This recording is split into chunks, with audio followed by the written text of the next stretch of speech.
Queridos, vamos dar continuidade à série no livro do profeta Abacuque e hoje nós vamos considerar, ainda estamos avançando no capítulo 1.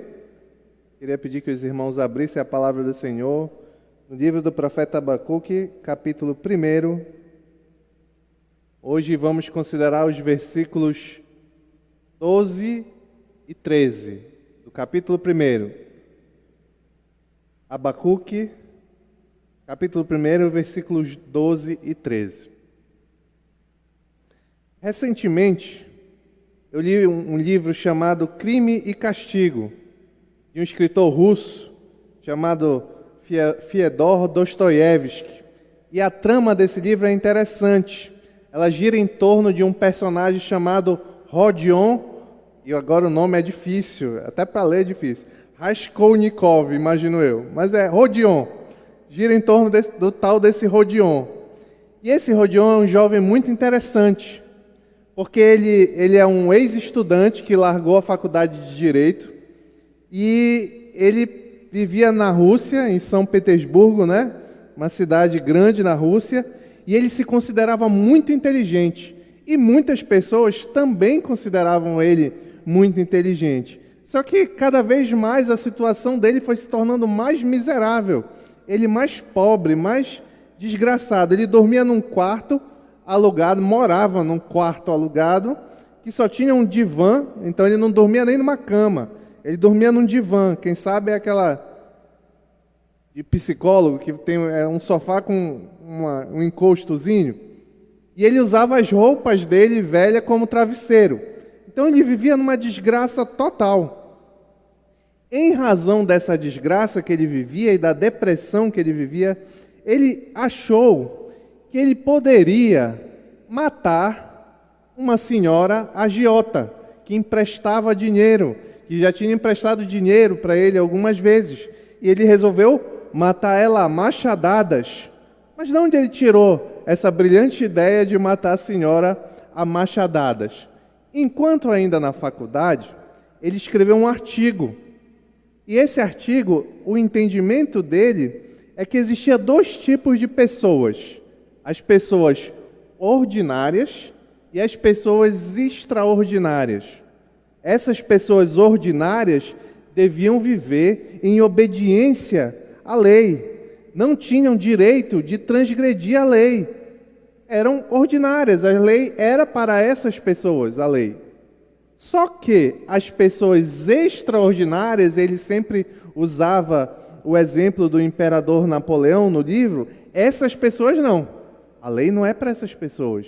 Elas eram extraordinárias. Então elas podiam infringir a lei, cometer crimes e assassinatos e etc., desde que fosse para um bem maior da humanidade. Esse era o pensamento dele entre essa divisão de pessoas ordinárias e pessoas extraordinárias.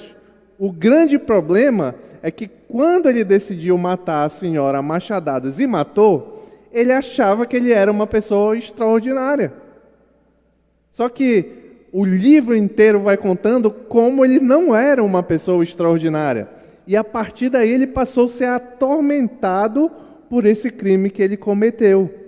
A confiança dele era que ele se achava extraordinário, mas não era. Agora, voltando ao livro do profeta Abacuque, quando ele reclama ao Senhor sobre os acontecimentos, e o Senhor fala para ele, nós consideramos aqui nas duas últimas mensagens, o que iria acontecer com o povo, Abacuque se levanta, começa a questionar o Senhor, porque na cabeça de Abacuque, o povo de Deus era um povo extraordinário.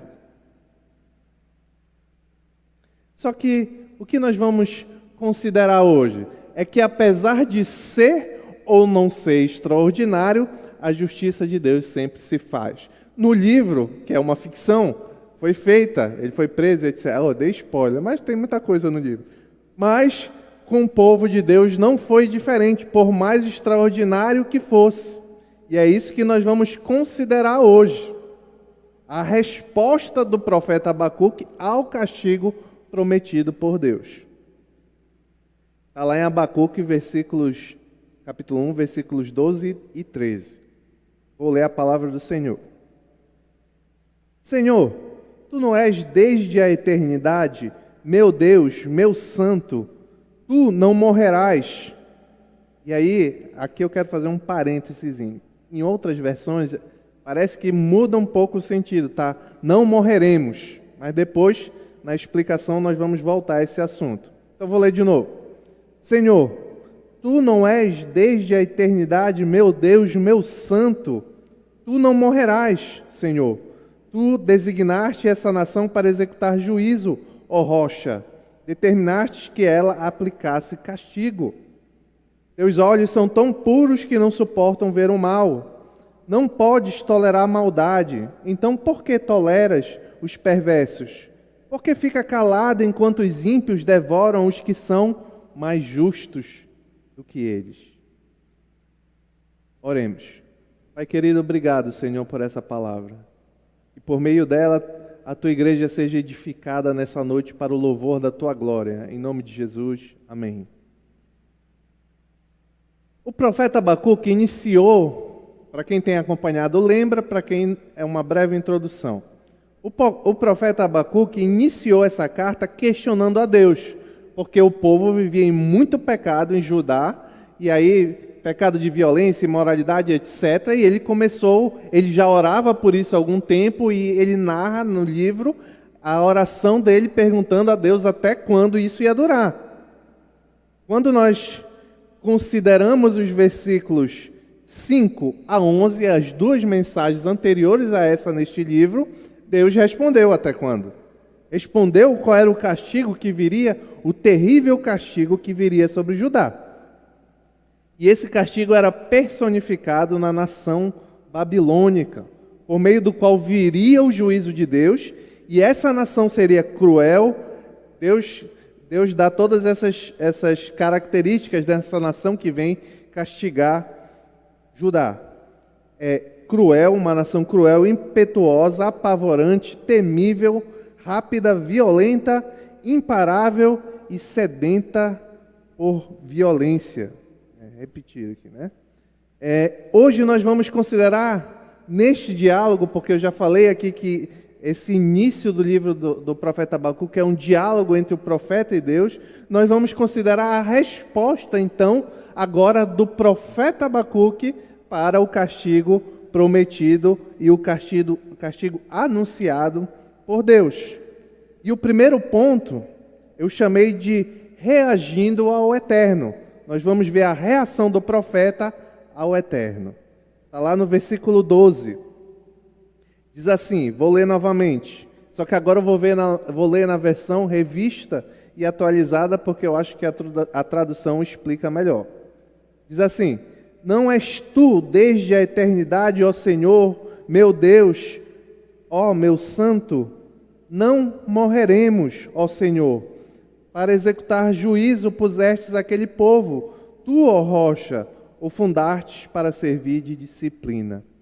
O diálogo aqui entre Deus e o profeta está de novo com a vez do profeta se dirigir a Deus, diante do trágico futuro prometido para a nação do profeta, o povo de Judá, o povo eleito de Deus.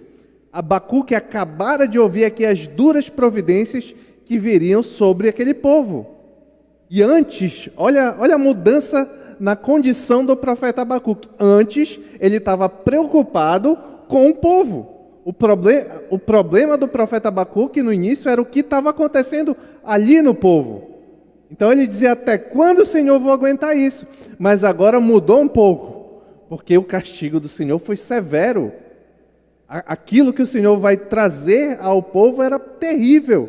Então o problema que antes era interno, agora o coração do Abacuque está muito mais preocupado com o problema e com a ameaça externa. Como já vimos aqui no contexto, quando o profeta Abacuque começou a orar, talvez o que ele esperasse que Deus respondesse da sua oração era um novo reavivamento no povo de Deus, como já havia acontecido quando ele era mais jovem, no reinado do rei Josias. Quando Josias reinava e Abacuque era jovem, um rei santo, um rei que agradava a Deus, que era Josias, voltou-se aos caminhos do Senhor e houve um grande reavivamento do povo. Então, Abacuque achou que talvez a resposta da oração dele fosse que novamente fosse acontecer aquilo. Só que não foi esta a vontade de Deus. A cura apresentada pelo Senhor ao profeta era muito pior do que a doença, segundo o senso de justiça do profeta Abacuque.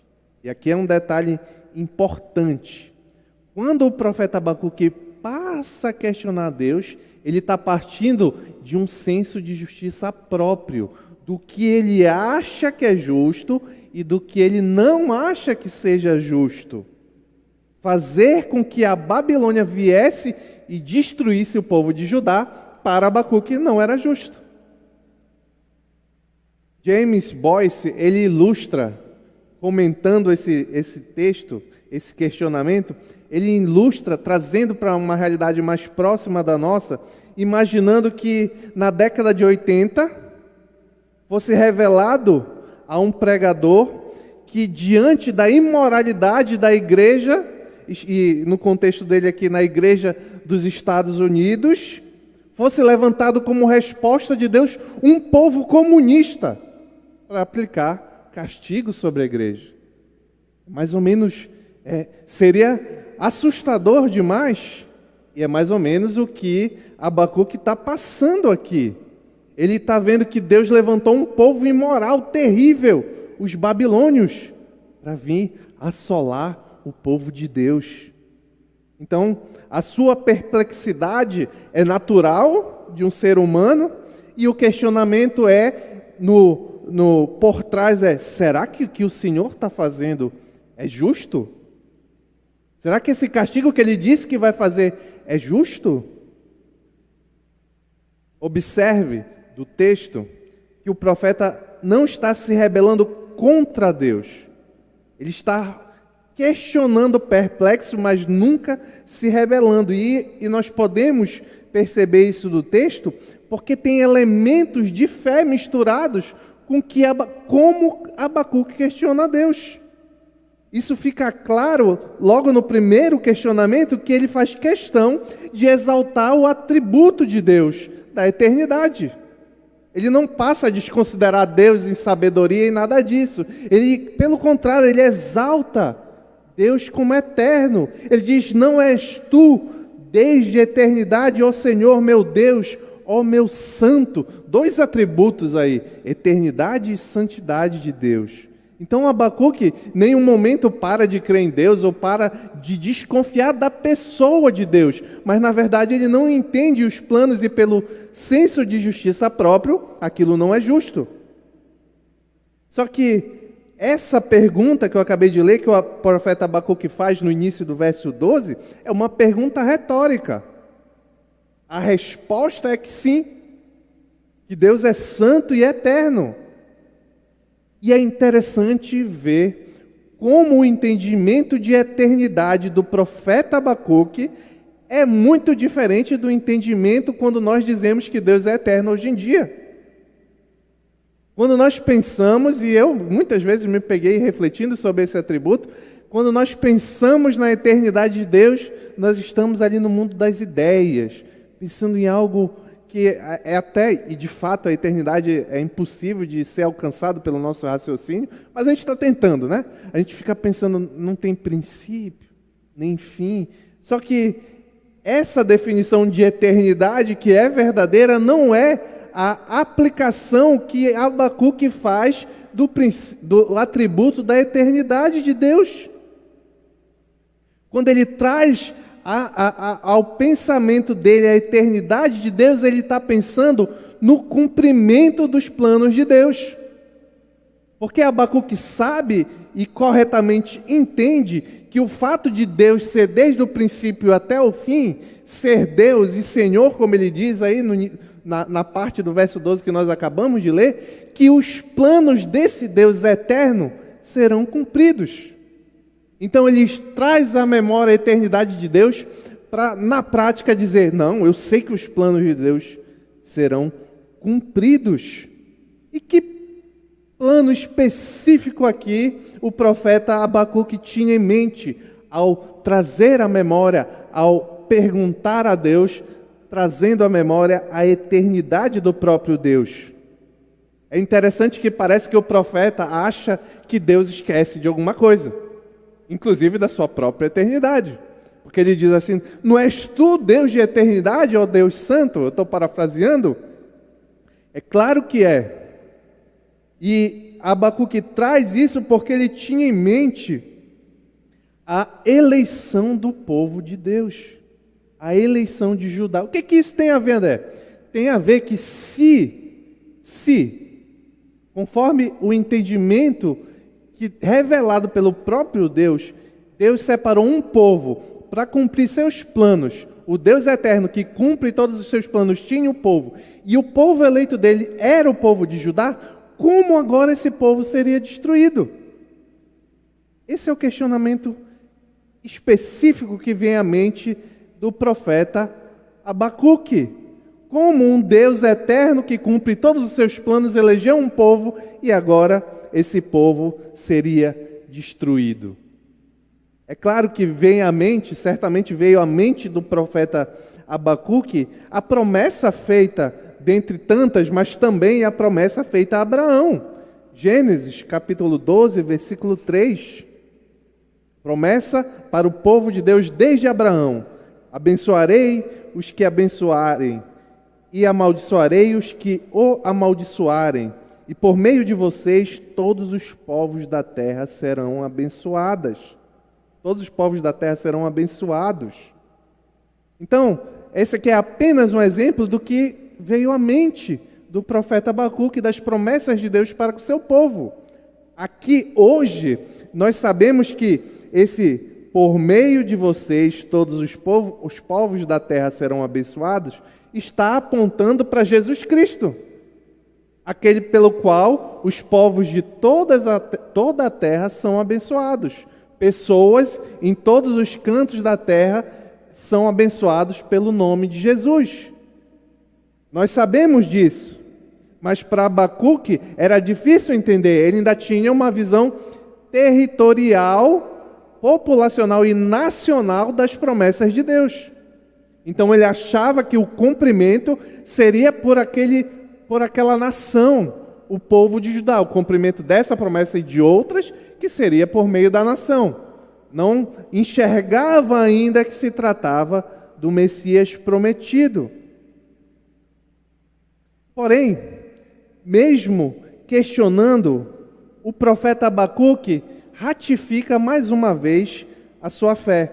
Por isso que ele diz lá no texto, volta lá para Abacuque, capítulo 1, versículo 12, ele diz, na versão revista e atualizada, ele diz: não morreremos. Quem tem a NVI, ele vai dizer: tu não morrerás. Mas vamos ficar com não morreremos, daqui a pouco, já eu vou explicar. E por que ele diz não morreremos?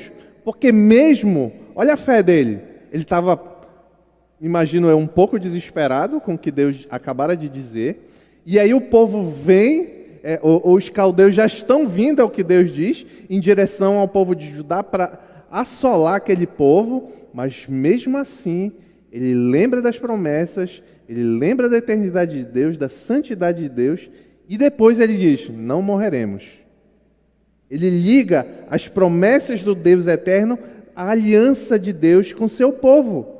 Portanto, parece que ele percebe que não vai chegar à aniquilação total daquele povo. A diferença entre as traduções, que eu creio que é a melhor revista atualizada, quando diz não morreremos, e a NVI que diz tu não morrerás, na prática dá no mesmo, porque expressa a condição de confiança do profeta Abacuque naquele Deus. Então, se é não morreremos, que eu acho que é a melhor tradução, ele está dizendo: não, está terrível o negócio, mas nós não vamos morrer porque tu é Deus desde sempre. Mas se for tu não morrerás, ele vai dizer: como tu é Deus desde sempre e não morrerás, nós também não morreremos. Porque tinha promessa desse Deus para o povo. E justamente por isso, na sequência do verso 12, ele vai confirmar ainda mais a sua confiança. Vai usar um termo comum no Antigo Testamento, muito comum nos Salmos, para destacar a confiança do povo em Deus. Ele diz: tu, ó rocha. Pois apesar, e aqui vai o ponto-chave, apesar de não entender, e talvez pelo seu senso próprio de justiça, tudo aquilo que estava acontecendo, ele estava confiante que Deus, o Senhor de todas as coisas, o Senhor eterno, faria sempre e fará sempre o que é certo. O que Abacuque não sabia é que o povo que viria, ao invés de servir de instrumento de aniquilação, de extermínio do povo de Deus, estava sendo suscitado por Deus como instrumento de disciplina para moldar o povo. Israel se acostumara a ser o instrumento da disciplina de Deus, mas agora os papéis estavam invertidos. Deus traria outro instrumento para repreender e disciplinar o povo de Israel, o povo de Deus naquele tempo. Aqui tem algumas lições que nós podemos tirar deste primeiro versículo. A primeira é o relacionamento que nós fazemos quando afirmamos e mais, quando cremos na eternidade de Deus. Saber que Deus é eterno não é só uma curiosidade religiosa de que quando começou Deus, quando termina Deus. Não é apenas isso. É saber que Ele é eterno, que hoje, que ontem, hoje, amanhã e sempre Ele vai cumprir os planos dele. Então, se você professa a fé em um Deus eterno, saiba que Ele é eterno e que ser Deus implica cumprir os seus planos. Outra coisa, outra lição importantíssima aqui: entender os planos de Deus não é necessário para nós. Nenhum lugar na palavra de Deus diz que nós, cristãos, salvos verdadeiramente em Cristo Jesus, somos dotados do dom de saber todos os planos de Deus. Nenhum lugar. Essa promessa não existe. Os planos de Deus são os planos de Deus e se cumprem, apesar do nosso senso de justiça pessoal. Se eu acho que está certo o que está acontecendo, ou se eu acho que está errado o que está acontecendo. Se eu acho que o sofrimento que eu estou passando, eu deveria passar, que é justo ou que é injusto. O profeta Abacuque até achou que era injusto, mas não adiantou de nada. Uma outra implicação prática para a nossa vida diária é que a resposta da nossa oração nem sempre é aquilo que esperamos. Abacuque orou. Até quando, Senhor? Indignado.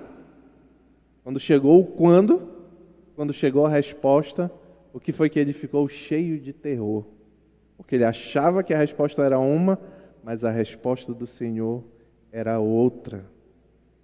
Nós temos que lembrar, nós lembramos muito daquilo que, poxa, eu estou sofrendo, eu sou vítima, as coisas estão difíceis, às vezes estão de fato difíceis, eu não estou conseguindo isso, mas a gente lembra pouco da gratidão pela paciência que Deus tem conosco. Eu tenho certeza que todos nós aqui temos convicção, como eu, que somos pecadores e falhamos diariamente diante do Deus eterno e santo. E essas falhas seriam suficientes para uma condenação eterna. E ainda assim, nós nos achamos, murmuramos e nos achamos prejudicados de uma forma ou de outra, com uma situação A, B ou C. Mas o nosso entendimento bíblico deve ser gratidão pela paciência de Deus conosco, pela paciência de Deus com a igreja. A igreja, assim como nós não somos perfeitos, e nós fazemos parte do que é a igreja, da mesma forma a igreja não é perfeita. Então nós temos que nos voltar a Deus agradecidos pela paciência que Ele tem conosco. confiante na rocha, mesmo quando a situação é terrível. Que bom saber que é o Deus que o Deus que nós podemos confiar é um Deus que, apesar do mundo estar caindo ao nosso redor, é um Deus firme, que é o mesmo ontem, hoje e sempre. É esse Deus que nós nos agarramos. É esse Deus que garante a nossa salvação. É esse Deus que garante que todas as coisas, por mais terríveis que sejam, cooperam para o bem daqueles que amam a Ele. E não cooperam para o que não amam. Vou logo dizer, não ama a Deus, então não coopera para você. Todas as coisas cooperam para os bem daqueles que amam a Deus. Consequentemente, não cooperam para aqueles que não amam.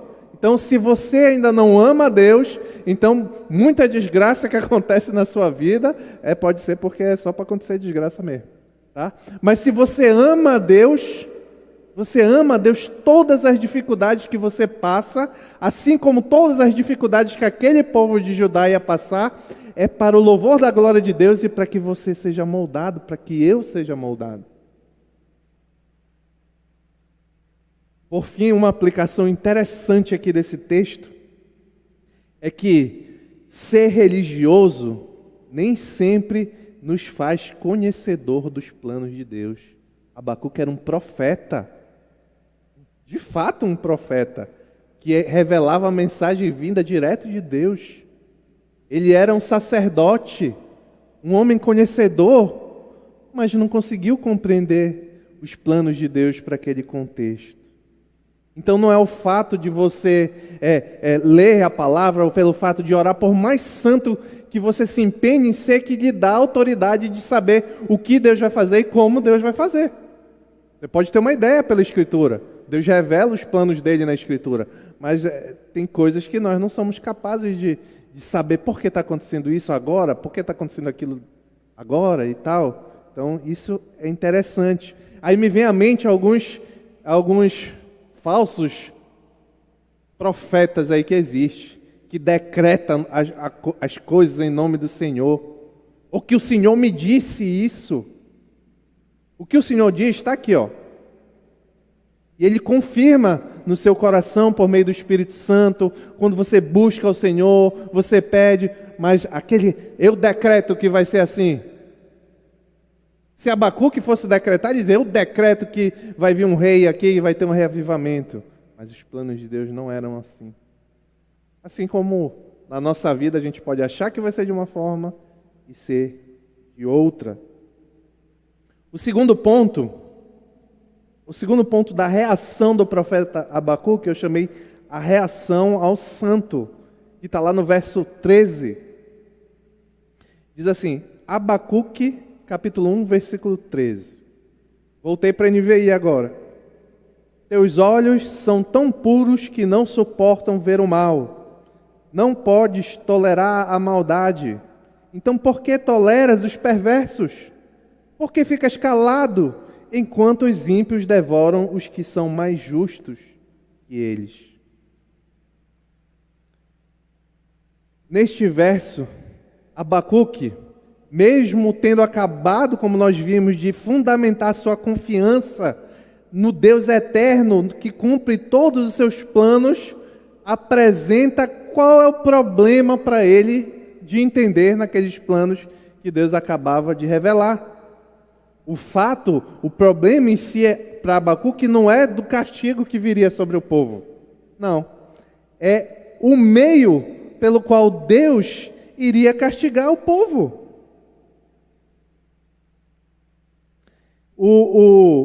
Notem que trazer a punição sobre Israel tinha sido fruto do pedido do próprio Abacuque.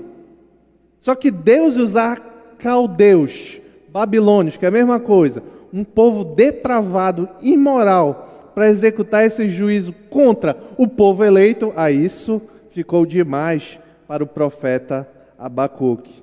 E esse raciocínio pode parecer pertinente a princípio, à primeira vista, porque Deus havia ensinado muitos padrões, e no Antigo Testamento o povo de Deus tinha sobre si vários padrões rituais religiosos a serem cumpridos, espelhados na pureza, na santidade de Deus. Quando você vai lá para o livro de Levítico, onde é colocadas as regras dos rituais religiosos, você vai ver que muitos deles, Deus diz assim, faz assim porque eu sou santo.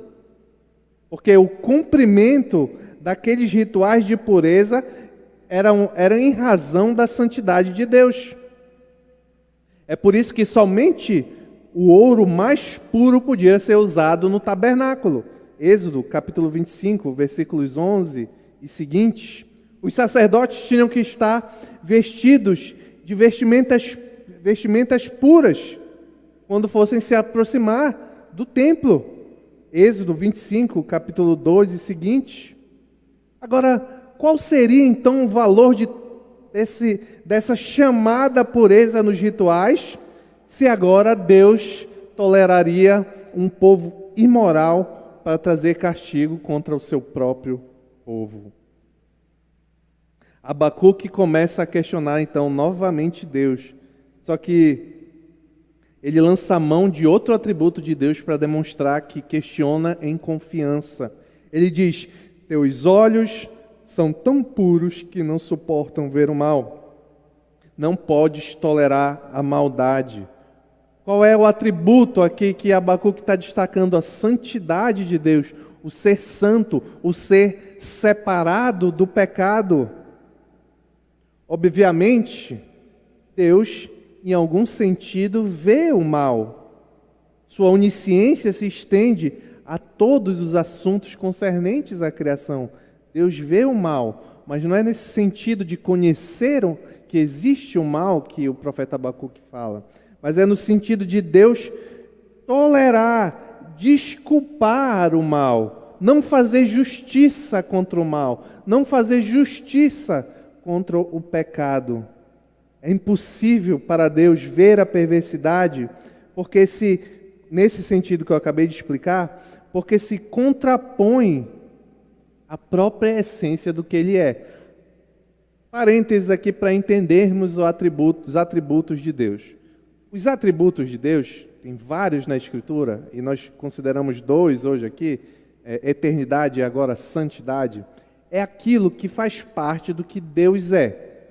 Ou seja, Ele não pode deixar por nenhum momento de cumprir. Talvez seja as únicas limitações de Deus, porque Ele é limitado ao que Ele é. Por isso que a Bíblia diz que Deus não pode mentir, porque Ele não é mentiroso. Então, a Bíblia, quando diz que Deus é santo, consequentemente, como isso, há uma limitação aqui para Deus. Deus é santo, logo não pode ser pecador. Logo, não pode se misturar com o pecado, não pode tolerar o pecado. Então, é impossível que Deus veja o mal e não se contraponha ao mal, pois sua essência é ser bom e santo. O que só aumenta, por esse entendimento, a perplexidade do profeta. Porque ele diz: os ímpios devoram os que são mais justos que ele. Peraí, será que Deus não é santo? Inclusive, se nós buscarmos na Escritura, existem outras passagens com vozes consonantes ao que o profeta Abacuque, no sentido de questionar. Olha Salmo 22, capítulo 22, Salmo 22, na verdade, versículo 2 e 3. Meu Deus, eu clamo de dia, mas não respondes, de noite e não recebo o alívio. Tu, porém, és santo, tu és o santo, és rei, és o louvor de Israel. Aqui, o sentimento era bem parecido com o do profeta Abacuque. Quando ele clama a Deus e diz que ele é santo e que não está respondendo, é porque ele está, no entendimento dele, Deus não está refletindo essa santidade que ele sabe que Deus tem. Mas essa é só a visão dele dos acontecimentos, do salmista. Como é possível? Agora vamos tentar responder a pergunta, né? Como é possível que os favorecidos, os escolhidos de Deus como povo de Deus, sofram tal devastação prometida? Como é possível esperar a destruição total do povo que pertence ao Deus que é santo e não permite o mal? O problema do profeta Abacuque é que ele não entende que ele tem uma visão limitada ao que Deus tem. A gente vai ver isso na sequência do livro. Ele olha para aquilo que foi prometido, que foi revelado, e a expectativa dele é terrível. Mas Deus enxerga aquilo, enxerga muito mais da frente. Então, é claro que Deus não ia tolerar aquele mal. É claro que aqueles que trariam o juízo, depois vai chegar a vez dele. A gente vai ver na sequência do texto. Então, por isso, Deus faz o profeta contemplar aquilo, de que o povo seria devorado, o povo seria desolado. E foi Jeremias, no livro do profeta Jeremias, no capítulo 51, versículo 34, já narra o que acontece depois. Diz lá, Nabucodonosor, Jeremias capítulo 51, versículo 34. Nabucodonosor, rei da Babilônia, devorou-nos, lançou-nos em confusão, fez de nós um jarro vazio, tal como uma serpente ele nos engoliu, e encheu seu estômago com nossas finas comidas, e então nos vomitou. A perplexidade do profeta Abacuque diante da aparente injustiça de Deus, ela não é tola. O profeta Abacuque, ele não é tolo. Inclusive, esse é um questionamento que o ser humano tem desde sempre. É um paradoxo. É um paradoxo chamado paradoxo de Epicuro. Não importa decorar o nome, mas escute bem as 3 afirmações desse pensamento, para ver como ela é capaz de trazer questionamentos ao nosso coração. Só capaz, tá? Entre aspas. Vamos lá. Epicuro diz, era um filósofo grego antigo. Ele diz o seguinte: se Deus é onisciente, sabe todas as coisas, e onipotente, tem poder para fazer todas as coisas, então possui conhecimento do mal e poder para acabar com ele. Logo, se não faz, não pode ser bom, pois permite o mal. Eu não estou afirmando isso que eu estou lendo, eu estou dizendo que esse camarada afirmou isso, tá? Tenha sabedoria para ouvir. A segunda afirmação que ele faz: se Deus é onipotente, pode tudo e bom, então possui poder para acabar com o mal e desejo de assim fazer. Logo, se não faz, é porque não tem conhecimento do mal e logo não é onisciente. Segunda afirmação. Terceira: se Deus é onisciente e bom, então ele possui ciência do mal, ele possui vontade de acabar com o mal porque ele é bom, mas não faz porque não tem poder para tal. Então, não é onipotente. Esses 3, qualquer opção, você pode escolher qual você quiser. Essa é a solução que muitos homens incrédulos, ímpios, têm dado a explicação de que por que o mal existe no nosso meio, e dizendo que isso é incompatível com a existência com Deus que as Escrituras revelam. Independente de tudo isso, a nós que andamos por fé, o justo que anda pela fé, crê no que a palavra diz. E a palavra diz que Deus é bom e soberano. Onisciente, onipotente, onipresente e tudo. Deus é santo e não se conforma com o mal. Consequentemente, tudo o que acontece, toda a maldade, e a gente vai ver isso na sequência do livro, toda a maldade que porventura aconteça, ela não fica sem justiça. Porque o Deus que é santo, bom, ele também é justo. Por isso que Cristo Jesus foi preciso morrer na cruz do Calvário. Por isso que Jesus precisou sofrer humilhação, violência, castigo, condenação Por quê? Porque a justiça de Deus era necessário que fosse feita. Justiça também é um atributo de Deus. Então o mal daqueles que olharam para Jesus Cristo e pareceu injustificado, é o mesmo mal que parece injustificado quando o Epicuro ou qualquer um que creia nisso que eu acabei de ler aqui, dessas afirmações, olha para o mundo e acha, isso aqui é muito ruim, não deve existir um Deus. Ou ele não é bom, ou ele não sabe de tudo, ou ele não tem poder para resolver. Quantos não questionaram? Será que os próprios discípulos de Cristo não olharam para ele na cruz ali pendurado? Pedro negou ele antes dele ser pendurado. Será que eles não olharam para Jesus Cristo ali na cruz pendurado e disseram assim, meu Deus, isso não é justo? Qual é a diferença do discípulo que fez aquilo naquela época e nós que estamos aqui agora? É que nós sabemos por que aquilo aconteceu. Depois eles descobriram. Depois foi revelado para eles. Mas nós sabemos. Então o que Deus fez lá na cruz é injusto? É ruim? Não. Pelo contrário, é bom, é perfeito e é maravilhoso. Assim como o que Deus faz, as dificuldades que nós passamos, nós podemos ter a confiança que Deus é bom, puro, santo, onisciente, onipotente, maravilhoso. O fato de Deus ser santo, que é um atributo que Abacuque destacou aqui, ele traz consequências graves para nós cristãos. Sabe qual? Nós temos que ser santos também. Inúmeras, incontáveis. No Antigo Testamento e no Novo Testamento, Deus diz ao seu povo, sede santos, porque eu sou santo. Aqui é um dever nosso, nunca vamos ser santos como Deus.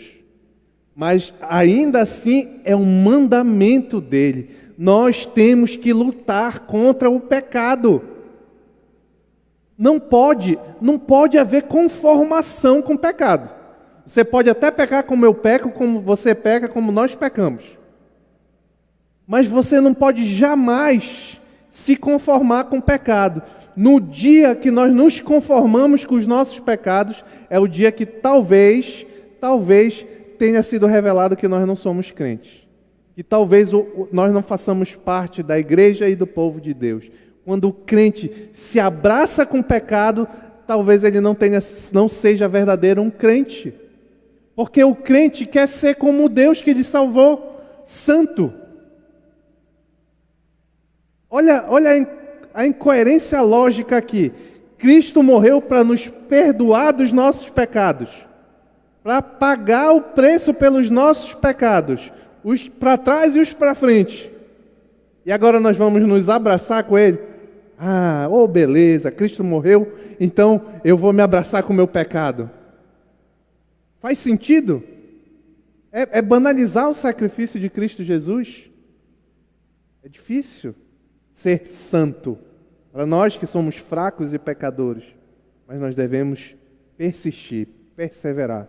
O cristão é aquele que luta contra o pecado. Você olha para uma pessoa e quer saber se é cristão ou não é cristão, a palavra diz que pelos frutos conhecereis. E um desses frutos é a luta contra o pecado.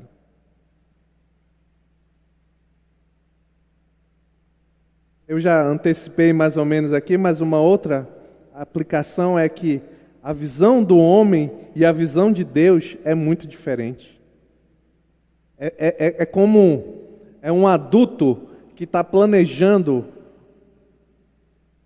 em uma proporção muito maior, mas é como um adulto que está planejando a sua casa, a sua família, o seu trabalho, a sua empresa, como pagar as contas, relacionado com o bebezinho que está pensando em meter o dedo na boca. Se é bom ou ruim meter o dedo na boca. Essa diferença é muito maior ainda, infinitamente maior.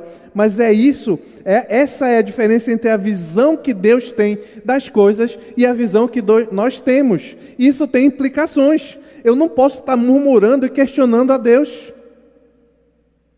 porque eu estou vendo só um palmo na frente do meu nariz. Deus vê, a palavra diz que Deus vê o princípio desde o fim e o fim desde o princípio.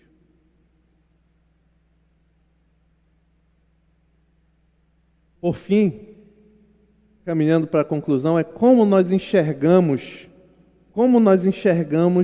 os inimigos de Deus. Os inimigos, agora no nosso contexto da igreja, de Deus não, do povo de Deus, e no nosso contexto da igreja. É interessante, aquele povo seria inimigo do povo de Deus. Mas quem levantou aquele povo? Deus. Temos que ter em mente que todo mal, toda perseguição, tudo aquilo que vier surgir, que já existe, e vier surgir pela igreja, nada fugiu, contra a igreja, nada fugiu dos poderes soberanos de Deus. É a mesma Escritura que revela que Deus é eterno, santo e bom, e faz todas as coisas conforme lhe apraz e por amor dele mesmo. O referencial nunca fomos nós. Prova disto é que desde a época de Abacuque até agora, o extraordinário povo de Deus permanece firme no Senhor e permanecerá até a volta de Cristo.